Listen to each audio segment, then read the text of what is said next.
नमस्कार दोस्तों। यह कहानी एक लड़के की है जो अपने स्कूल टीचर से ही प्यार कर बैठता है और उसे पाने के लिए कितने हद तक जाता है देखेंगे इस पूरे कहानी में। कहानी की शुरुआत होती है लाना नाम की एक स्कूल टीचर से, जो कि एक शादीशुदा महिला है जिसकी एक बेटी है जिसका नाम रासा है। लाना जिस स्कूल में पढ़ती है वहाँ बेनी नाम का एक ठरकी लड़का भी पढ़ता है। बेनी की पूरी कंसंट्रेशन केवल लाना को पाने पर होता है, जैसे कि वह उससे जन्म जन्म का प्यार करता हो।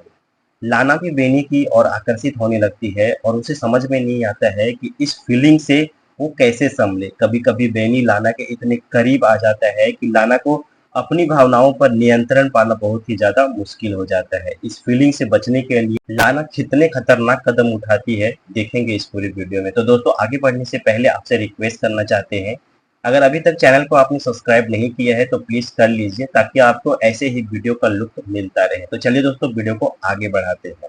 पहले तो वह ठरकी स्टूडेंट के अट्रैक्शन से बचने के लिए जितना हो सकता है उतना दूर उससे रहने की कोशिश करती है। एक दिन की बात है, जब लाना अपने स्टूडेंट का टेस्ट ले रही होती है तब सब बच्चे अपने पेपर लिख रहे होते हैं, पर वह ठरकी लाना को ताड़ रहा होता है, जिसे वह नोटिस तो करती है पर उसे इग्नोर करके अपने काम में बिजी हो जाती है। अब सीन शिफ्ट होता है और अगले दिन दिखाया जाता है लाना की एक स्टूडेंट क्लास में प्रेजेंटेशन देती है। तभी लाना की नजर दो लड़कियों पर पड़ती है जो अपने फोन पर वीडियोस देखकर हंस रही थी। लाना उन्हें ऑन करते हुए फोन को अपने बैग में रखने को कहती है, पर वो लोग निहत्ते बेशरम थी जो टीचर को मना करने के बावजूद वीडियो बंद नहीं करती है। उस पर लाना उनका फोन मांग लेती है और कहती है कि वह क्लास के बाद उनका फोन लौटा देगी। इस पर वैली नाम की लड़की लाना को फोन देते हुए उस पर भद्दे कमेंट पास करती है, जिसे सुनकर क्लास के बाकी स्टूडेंट हंसने लगते हैं। वहीं बेनी को इस हरकत से बहुत ही ज्यादा प्रॉब्लम होता है और वैली से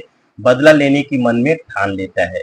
जब ब्रेक टाइम पे लाना चाय पी रही होती है तभी अचानक उसकी नजर बेनी पे पड़ती है जो वैलरी को परेशान कर रहा था। बेनी वैलरी के बैग से सारा सामान निकाल कर फेंक देता है। इतना ही नहीं, वो उसकी साइकिल को भी पटक पटक कर खराब कर देता है। इस हरकत से लाना को बहुत ही आहत पहुंचता है और अगले दिन क्लास के बाद लाना वेनी से कहती है कि वो उससे कुछ बात करना चाहती है। वो उसे एक क्लासरूम में ले जाती है और बैठने को कहती है। फिर उसका हाल चाल जानने के बाद वो उससे पूछती है कि उसे स्कूल में अच्छा लग रहा है या नहीं, पर बेनी उसकी किसी भी बात का जवाब नहीं देता है और उल्टा लाना से पूछता है वो उससे क्या चाहती है। लाना उससे कहती है कि उसे अपने क्लास की लड़की के साथ बुरा बर्ताव नहीं करना चाहिए था। फिर उसे समझाते हुए वो उसके घुटने पर हाथ रखकर कहती है कि उसे कोई हेल्प चाहिए तो बताए, पर बेनी उसके हाथ की तरफ देखकर अजीब तरीके से मुस्कुराने लगता है तो वो तुरंत अपना हाथ हटा लेती है। बेनी कहता है कि मुझे नहीं लगता कि आप सचमुच मेरी हेल्प करना चाहती हो। यह सुन के और उसकी फीलिंग देख के लाना को वहां से भागना ही ठीक लगता है और वह मीटिंग का बहाना करके वहां से चली जाती है, पर जाने से पहले कहती है अभी टाइम है, सुधर जाओ, जिंदगी ऐसे मत बर्बाद करो।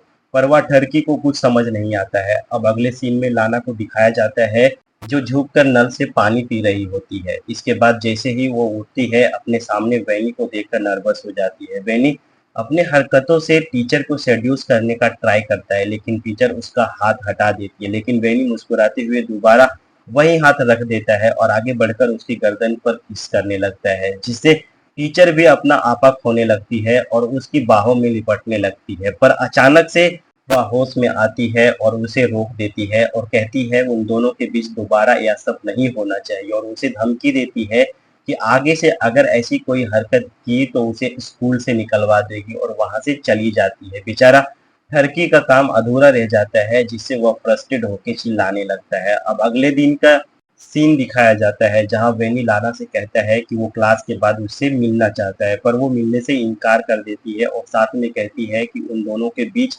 जो कुछ भी हुआ था उसके लिए वह शर्मिंदा है। वो बेनी से कहती है कि वो उसका ख्याल अपने दिल से निकाल दे और वहां से चली जाती है अपनी बेटी को स्कूल से पिक करने के लिए। अगले दिन लाना क्लास ले रही होती है तभी वह डाउट पूछने लगती है, जिस पर बेनी हाथ खड़ा करता है, पर सवाल इतना भद्दा होता है कि टीचर का पारा गर्म हो जाता है और वो कहती है या तो ये क्लास के बाहर जाएगा या मैं चली जाऊंगी। इस पर एक दूसरा लड़का ब्लैक बोर्ड की तरफ डस्टर को मारता है, जिससे लाना बाल बाल बच जाती है और वह क्लास छोड़ के वहां से बाहर चली जाती है। इस पर सारे स्टूडेंट ठहाके लगा के हंसने लगते हैं। अगले दिन जब लाना घर पर रासा को पढ़ा रही होती है तब उसका फोन बार बार बजने लगता है, पर जब वह फोन रिसीव करती है तो दूसरी तरफ से कोई भी नहीं बोलता है। एक तरह से लाना को बेनी फ्रस्ट्रेट करना चाहता था। अब अगले दिन जब लाना स्कूल जाती है तो टाइम से पहले बेनी को क्लास में अकेला बैठा देख के डर जाती है और स्कूल की रिसेप्शनिस्ट को जाकर कहती है कि उसकी तबीयत ठीक नहीं लग रही है। इसके बाद वो घर चली जाती है। अगले दिन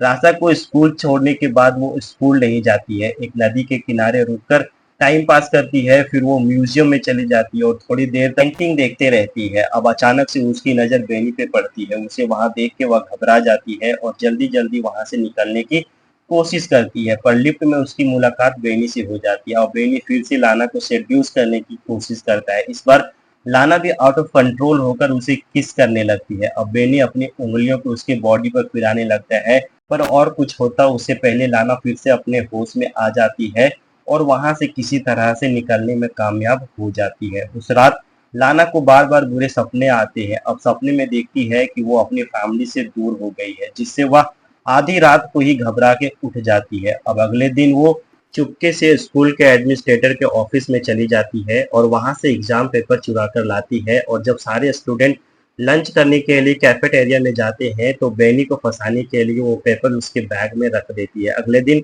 लाना ब्रेक रूम में बैठकर दूसरी टीचर से बातें कर रही होती है, तभी वह देखती है कुछ सिक्योरिटी वाले बेनी को पकड़कर कहीं ले जा रहे थे। दरअसल एग्जाम पेपर चुराने के एग्जाम में बेनी को स्कूल से निकाल दिया जाता है, जिसे देखकर लाना बहुत खुश होती है कि चलो एक बला तो टल गई। अब कुछ दिन बाद लाना और लासा एक बुक स्टोर में आते हैं। रासा को अपने फ्रेंड किम को गिफ्ट करने के लिए बुक खरीदना था, पर वहां जाकर रासा कपड़े से बना हुआ एक जानवर लेने की जिद करने लगती है और लाना उसे मना कर देती है। थोड़ी देर में रासा कहीं गायब हो जाती है। लाना उसे ढूंढने लगती है। काफी देर ढूंढने के बाद जब वह नहीं मिलती है तो लाना सिक्योरिटी वालों से सीसीटीवी फुटेज दिखाने को कहती है। सीसीटीवी फुटेज वो देखकर दंग रह जाती है, क्योंकि बेनी उन दोनों का पीछा कर रहा था। फिर वो रासा को स्टोर से बाहर निकलते देखकर पैनिक हो जाती है, पर तभी उसका हस्बैंड वार्ड का फोन आता है जो बताता है कि रासा उसके साथ घर पर है। यह सुन के लानक बहुत ही ज्यादा खुश हो जाती है और सिक्योरिटी वालों से माफी मांगकर वहां से चली जाती है। अब वह बहुत ज्यादा फ्रस्ट्रेट हो चुकी थी, क्योंकि हर जगह उसे बेनी ही नजर आ रहा था। वह जब रात में सो रही होती है तब उसे लगता है कि कोई दरवाजे पर है, पर वह जब दरवाजे को खोलती है तो वहां पर कोई नहीं होता है। यह सब उसका भ्रम था। वह यह भी इमेजिन करने लगती है कि बेनी के साथ इंटीमेट हो रही है और इसी तरह से पूरी रात गुजर जाती है। अब लाना ठान लेती है कि यह सब पूरे तरीके से खत्म करना होगा, इसलिए वह अगली सुबह बेनी का वेट उसके घर के बाहर करने लगती है, और जब वह अपने स्कूटर में आता हुआ दिखाई देता है तो लाना उसका पीछा करती है और पीछा करते हुए वो एक सुनसान जगह पर पहुंच जाती है और वहां पहुंचकर वह अपने कार की स्पीड बढ़ा देती है और अपनी कार से बेनी के स्कूटर को टक्कर मारकर उसे स्कूटर से गिरा देती है, और उस ठरकी का काम वहीं पे तमाम हो जाता है और लाना बहुत ही ज्यादा रिलैक्स फील करती है। और इसी के साथ यह मूवी यहाँ पे खत्म हो जाती है। तो दोस्तों कमेंट करके जरूर बताइएगा आपको एक्सप्लेनेशन कैसा लगा। तो चलिए दोस्तों, मिलते हैं आपसे नेक्स्ट वीडियो में। तब तक के लिए thank you and take care.